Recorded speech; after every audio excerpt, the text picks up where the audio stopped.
అజారు Intezar. So Azharuddin ఇంకా కూడా వెయిటింగ్లో ఉన్నాడు, ఎదురు చూపుల్లో ఉన్నాడు. ఎందుకు ఎదురు చూపుల్లో ఉన్నాడు? మొన్నటి వరకు ఎమ్మెల్సీ పదవి వస్తుంది, ఎమ్మెల్యే అయితాను అనుకున్నాడు. ఎమ్మెల్యే టికెట్ రాలేదు.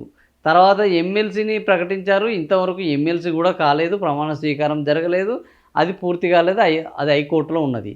ఆ తర్వాత సరే అని ఆయన ఏఐసిసి తోటి లాబింగ్ చేసుకొని కష్టపడి మంత్రి పదవి తెచ్చుకున్నాడు. మంత్రి ప్రమాణ స్వీకారోత్సవం జరిగింది. జరిగిన రోజులైంది 3 రోజులు అయిపోయింది.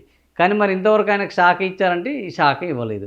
సో ఇప్పుడు ఆయన ఇంతజారు దేనికోసము అంటే తనకు ఏ శాఖ ఇస్తారు అనేది. అయితే ముఖ్యమంత్రి రేవంత్ రెడ్డి ఏం చెప్తున్నాడు?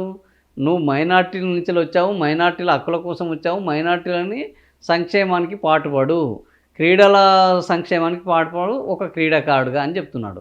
కానీ ఈయనేం అడుగుతున్నాడు అజారుద్దీన్?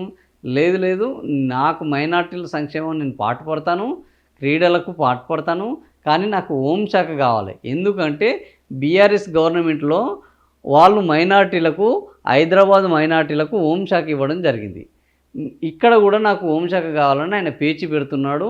కానీ అది కుదరదు అని చెప్పకుండా రేవంత్ రెడ్డి మౌనం వహిస్తున్నాడు. దీంతో మళ్ళీ ఆయన ఏఐసిసి దగ్గరికి వెళ్ళాలని నిర్ణయించుకున్నాడు. మరి ఏఐసిసి గనక ఒప్పుకుంటే అది రేవంత్ రెడ్డిని దించేయడమే. సో ఈ దాంతో కూడా కొద్దిగా స్పష్టత రాబోతుంది ఏం చేయబోతున్నారు కేంద్రము. ఎందుకంటే ప్రస్తుతం హోంశాఖ అనేది ఎవరి దగ్గర ఉన్నది?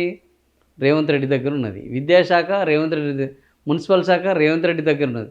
ఇట్లాంటి ముఖ్యమైన శాఖలన్నీ రేవంత్ రెడ్డి దగ్గర ఉన్నాయి. కాబట్టి నాకు హోంశాఖ ఇవ్వమని నేను అడుగుతున్నాడు. ఆ హోంశాఖ ఇచ్చే పరిస్థితిలో మైనార్టీ ఇస్తా తీసుకో తేల్చి చెప్పిన సీఎం. సో హోంశాఖ ఇచ్చే పరిస్థితి లేదు, మైనార్టీ ఇస్తాను తీసుకుంటే తీసుకో, లేకపోతే లేదు అని చెప్పాడు. మరి ఇక అజారుద్దీన్ డిసైడ్ చేసుకోవాలి.